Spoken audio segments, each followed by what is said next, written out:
Hi everyone, my name is Sonia, and recently, everyone around me has been convinced that I'm mentally ill. So, everything started when I was working in a stock exchange office.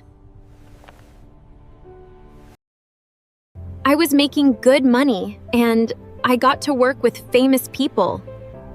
It was all great. I had a best friend in the office named Bridget, and I got to go home every night to my loving fiancé, Drew. That was until one night, when things started to get extremely weird. Drew began calling me non-stop, worried about how little I was home. His texts and calls were starting to drive me insane. I got that he was concerned, but his behavior made hardly any sense. But it wasn't just my fiancé. I noticed that my best friend Bridget was behaving really weirdly.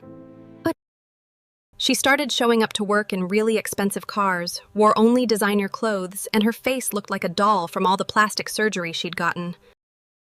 When I asked her where she had gotten all this money, she said, "I'll tell you when the time is right." So I did something I shouldn't have. I snuck into Bridget's office one day when she wasn't at work. The thought of uncovering her secret was just too tempting. About 5 minutes in, I had barely found anything, and I was starting to feel crazy. I had even sniffed her dirty shirt in her office closet, thinking I'd smell a rich man's cologne. But it smelled like it hadn't been washed in years. Finally, I found a paper.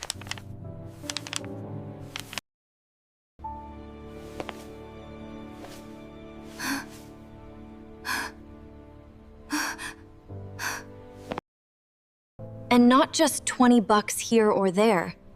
It had been hundreds of thousands of dollars.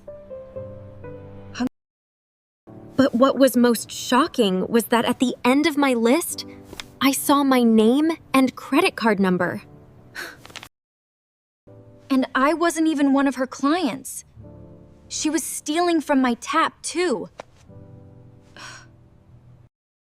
Without even thinking, I brought the paper to my boss.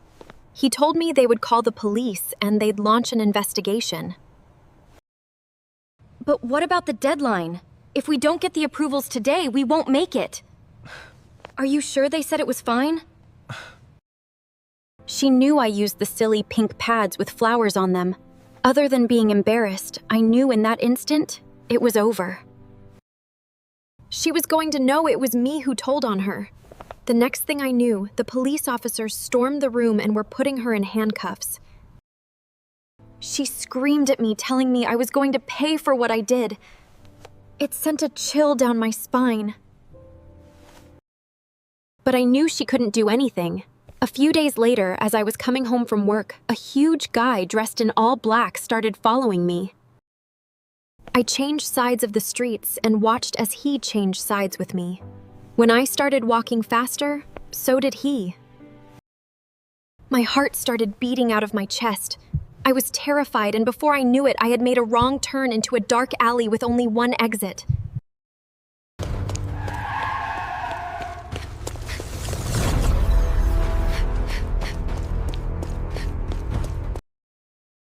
I tried to squeeze under a sharp chain fence to escape, but my hips got stuck.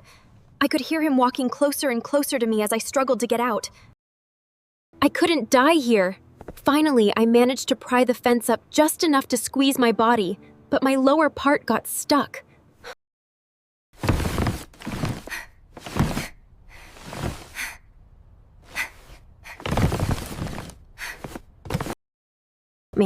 I walked home covering my chest, embarrassed and terrified.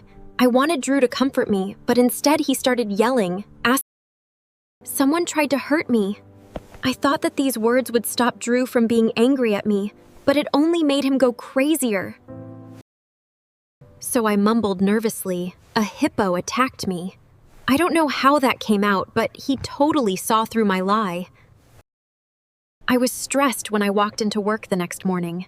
Lucky for me, my boss said he was going to send me to a conference a few hours away, where I would have to stay in a hotel. I would have a chance to get away from the creepy stalker. But when I arrived at the conference, things were really tense. I tried talking to clients and other stock exchange workers, but all of them looked at me like I was a ghost. I started second-guessing everything I was doing. Did my breath smell? Had I said something stupid? By the second day, people had started speed walking away from me whenever I came near them. It was like I had the plague. "Look at me and tell me why you lied. I deserve to know the truth right now." "I didn't lie. It's more complicated than that, Sonia." Through tears, she told me, "He said if we talk to you, he'll hurt us. He said doing business with you would ruin us and that you can't be trusted." When I asked her who, she pointed out the window into the courtyard. Sitting there was none other than the stranger who had followed me in the alley. I felt my blood run cold. He had followed me all the way to this conference? Bridget was really willing to go that far, even from her jail cell?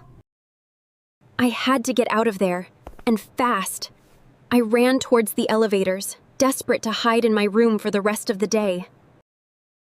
Of course, I heard heavy footsteps behind me.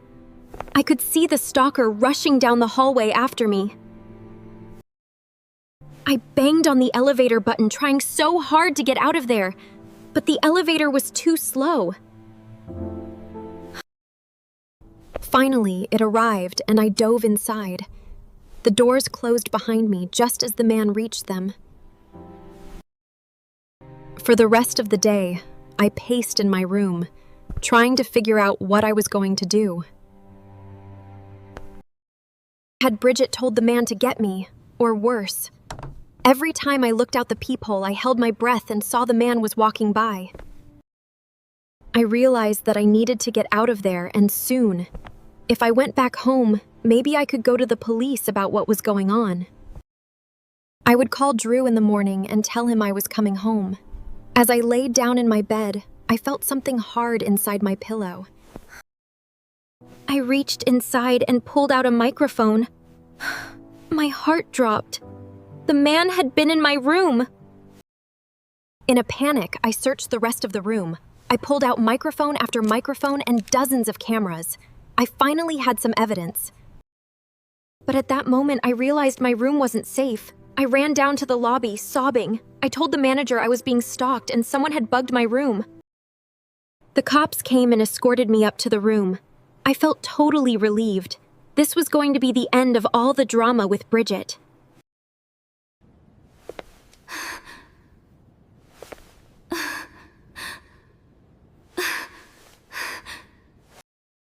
That's when I lost it. I started screaming about how they had to believe me. I told them I was being stalked, that I was in danger. I blocked the hall, telling them that they couldn't leave me. That's when the medical team showed up. They tried to get me to calm down, but I fought against them. One of them grabbed me and slapped handcuffs on me. They tossed me in the back of the car and brought me to a facility. When they threw me in that creepy all-white room, I knew I was in trouble. They told me I had to imagine the whole thing, but I knew that wasn't true. I was being stalked. I had seen the microphones and the wires. I stood up with my hands handcuffed behind me, and I managed to move the doctor out of the way. I ran out of the building as fast as I could. By the time I was in the woods, I was out of breath and exhausted. I wandered for hours until I found a mechanic shop on the outskirts of town. I asked a man to cut the handcuffs off me, and he did. With my hands free, I knew I had to finally get to the bottom of this. I had to get Bridget to admit what she had done. I traveled to the nearby prison where I knew she would be. I signed in as a visitor and waited in a cold, dark waiting room for her to come out. Would she even meet with me? Bridget came out, looking like she had aged 20 years. I started tearing up the moment I saw her. All the emotion was just too much. She laughed at my tears like an evil person would. She kept leaning over the table, taunting me and telling me she was going to come after me. I broke down, telling her that she could stop it already. Her stalker was terrifying me and I couldn't handle it anymore. She revealed to me that she hadn't sent anyone after me. No one would talk to her now that she was in here. If she hadn't sent the stalkers after me, if she hadn't put the cameras in there, that meant I had another stalker. I ran out of the room, leaving her yelling after me. I walked towards the subway in tears and called Drew. He picked up, sounded excited to talk to me. He told me he had a surprise for me and asked where I was. I told him I was on my way back to the hotel, but I was in tears. I broke down about everything: the stalker, the police arresting me, the bugs in the room. He sounded shocked, but he tried to calm me down. He told me to just come home. We could go to the police together and he would keep me safe, even if it meant me stopping my job for a while. I felt calm for the first time in days. We would get to the bottom of this together, and everything would be okay. But right before Drew hung up, I heard something from Drew's phone. It was the subway announcer. Only it wasn't for our home city. It was for the city I was in. It was for the subway I was standing in front of. Before I got a chance to ask, Drew hung up. I raced back to the hotel to meet him, but when I hurried up to the room, I saw the stalker standing outside my door. I froze. He held cameras and wires. Drew stepped out of the room, carrying more wires. I couldn't believe my eyes. Drew was behind all of this. He knew my stalker? I screamed at him and he revealed the awful truth. I stayed at work so late, he was sure I was cheating. He hired the man to find out the truth, but after I saw him following me in the alley, Drew changed his plan. He hired the man to try and scare me.